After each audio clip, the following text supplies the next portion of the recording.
Tonight we're running on the right track. I know we never gonna look back. Oh, I just wanna have a good time. Call me whatever, 'cause I'm up for anything like that. Oh no, we don't wanna do slow-mo, so tonight we just let go. To the beat in the streets, every freak out singing like, singing like, party like, freaking out. To the beat, yeah we freak out singing like. Bonjour à tous et bienvenue dans un nouvel épisode de Crazy Reno. Aujourd'hui on attaque une grosse étape, on vous montre comment enduire une pièce de A à Z. Même si vous n'avez jamais touché un couteau à enduire, on va partir du mur brut jusqu'à la finition et on va aussi s'occuper du plafond. Juste après cela, une surprise de 400 kg viendra s'inviter au beau milieu de la pièce à l'improviste. Restez avec nous pour découvrir ce qui arrive.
Donc on est là qui est en train d'enduire un tout petit espace en dessous, au-dessus de la clim.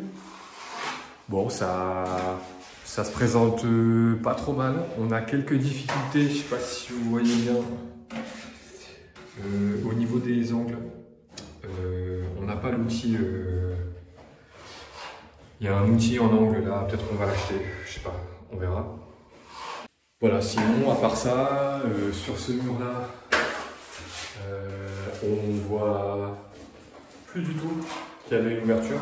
Donc c'est quand même assez prometteur. Donc assez content. Là, Maëva a fini le tour de la machine. On va faire le plafond. Parce qu'on aurait dû commencer par là. Et en fait, vu que... Oh, j'ai mangé de l'enduit. Vu qu'en fait, ce mur, ça va être un dressing, on s'est dit qu'on allait commencer par là pour s'entraîner. Voilà. Donc, je vous mets le plafond en accéléré. En effet, si vous regardez des vidéos pro, donc l'ordre normalement c'est plafond, mur, sol, afin de ne pas tacher ses murs lorsqu'on fait son plafond. En revanche, ce qu'on ne vous dit pas dans les vidéos pro, c'est de toujours essayer de vous entraîner.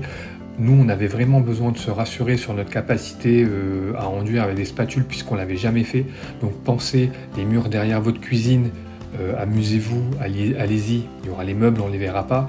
Donc nous, on a commencé par les murs puisqu'on a ce mur de dressing. Mais n'oubliez pas de toujours vous entraîner sur des petits coins cachés.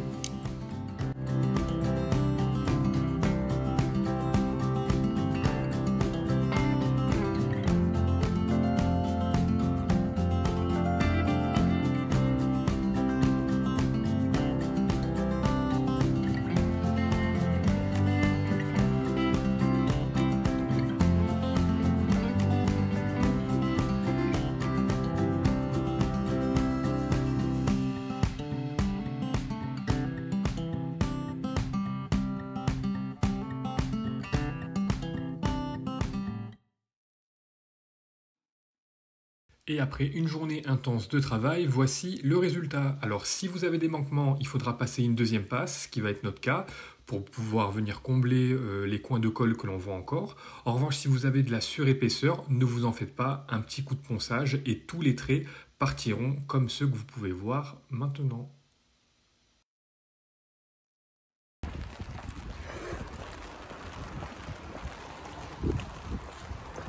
Alors le lendemain, j'ai commencé à travailler sur le retour de cloison qui sépare l'entrée et la cuisine. Maëva était à l'étage en train de préparer l'air à agréage pour le soir, quand soudain, sous des trombes d'eau, le livreur arrive avec 450 kilos d'escalier intérieur colimaçon 2 étages. Je peux vous dire que c'était pas fifou, on n'était pas trop ravis. Wow.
Donc ça, c'est un escalier.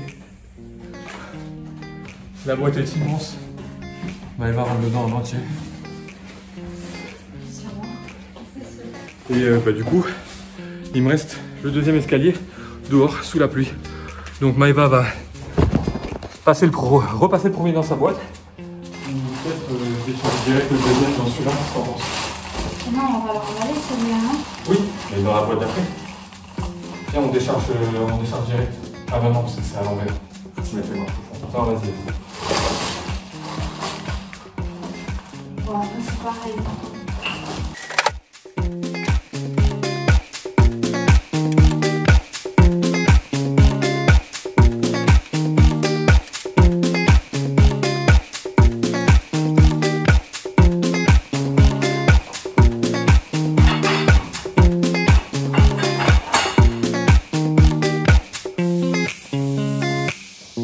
C'est pas lié, hein?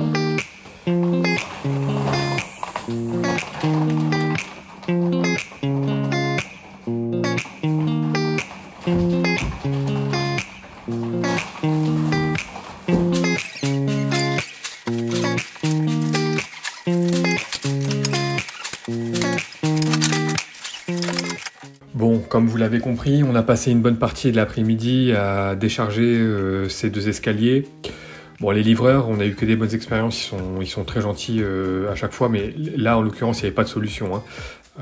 Qu'il pleuve, qu'il vente ou qu'il neige, ils viennent, ils vous déposent ça là où ils peuvent, et puis c'est à vous soit de couvrir en attendant que la tempête passe, soit de mettre au plus vite votre matériel en sécurité.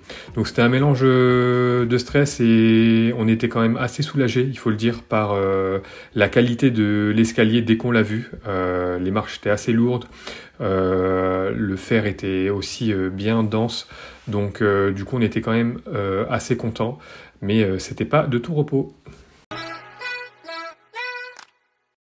Ouh là là, pourquoi il me met le flash là?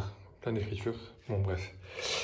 Je prends juste 2 secondes pour vous expliquer si jamais ça peut servir à quelqu'un. Moi, je vais pas trop toucher parce que j'ai le jus là. Mais donc du coup, si vous nous suivez depuis un peu longtemps, dans le deuxième ou troisième épisode, je vous ai dit que j'avais un problème au niveau d'interrupteur. Les mecs, ils avaient mis 3 ou 4 fils bleus. Donc là, on voit bien là qu'il y a 3 fils bleus. En bas, j'en avais 4. Et de l'autre côté, on a le noir. Et en fait, je pensais que c'était... En fait, donc cette lumière, elle sert à... C'est un va-et-vient qui allume ça. Donc j'en ai un en bas et j'en ai un dans le couloir là-bas. J'en ai 3. Et je pensais qu'en fait, les mecs, ils avaient mis les navettes. Donc en général, c'est des fils blancs ou gris de la même couleur que la phase. Du coup, je m'en sortais pas. Enfin, je pouvais pas trouver. Bon, bref. Finalement, pas du tout. En fait, les boutons poussoirs, ils reviennent toujours dans leur position initiale. Donc en fait, il n'y a que 2 fils sur les boutons poussoirs. Juste ce qu'ils ont fait, en fait, c'est qu'ils ont, au lieu de faire venir dans un sucre et faire venir un câble, ils ont tout fait venir à l'ancienne sur une seule vis. Donc je vous montre, si jamais vous êtes confronté à ça, à quoi ça doit ressembler en vrai. Voilà, donc ça doit ressembler à ça. Vous les sortez, vous les connectez tous ensemble, vous mettez votre phase sur votre interrupteur. Et là, vous venez juste faire un pont. Je vais essayer de le faire à une main. Je pense que vous avez compris. Nickel. Et là, vous vous retrouvez bien, dans un petit instant, avec vos 2 fils sur votre interrupteur, qui retourne à la phase. Donc voilà, si ça peut aider quelqu'un, parce que j'étais un peu confus au début quand j'ai vu ça, et puis en fait, c'est nul. Ouais, j'ai pas mis le courant là, c'est pour ça que ça marche pas. Et pour finir cette vidéo, on s'attaque au rattrapage du sol du premier étage. Donc on vient prendre la mesure avec le laser, ensuite on va venir combler avec du mortier, et on va finir avec un ragréage. Donc si vous avez comme moi un sol très sale, donc là vous voyez il y a du carrelage, il y a le ciment du maçon et il y a un trou là-bas dans le coin. Pour ceux qui ne nous suivent pas depuis le début, vous pouvez voir sur cette petite vidéo, il y avait des marches, un pont et les escaliers qui étaient posés dessus. Et on a tout pété.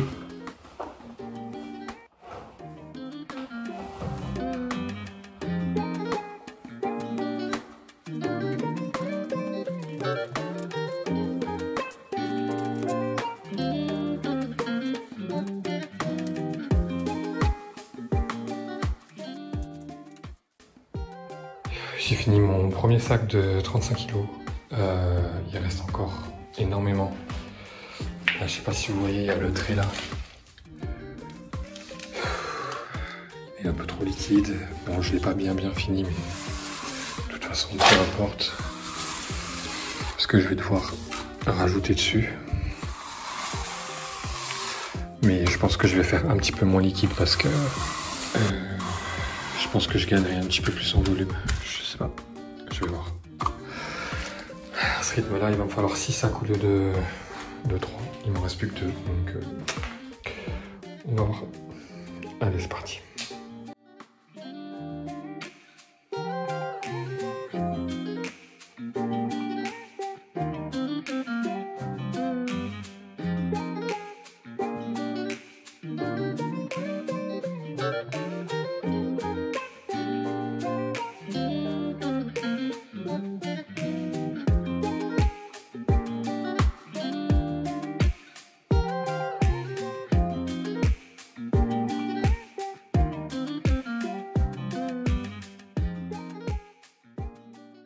Voilà, 3 sacs plus tard, là-bas au fond, il m'en manque, mais bon, voilà ce que ça donne, c'est pas trop mal. Ragrage dessus, ça devrait le faire.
Tête de fou, fatigué, mais agréage coulé. On a pas mal rattrapé. Demain est un autre jour.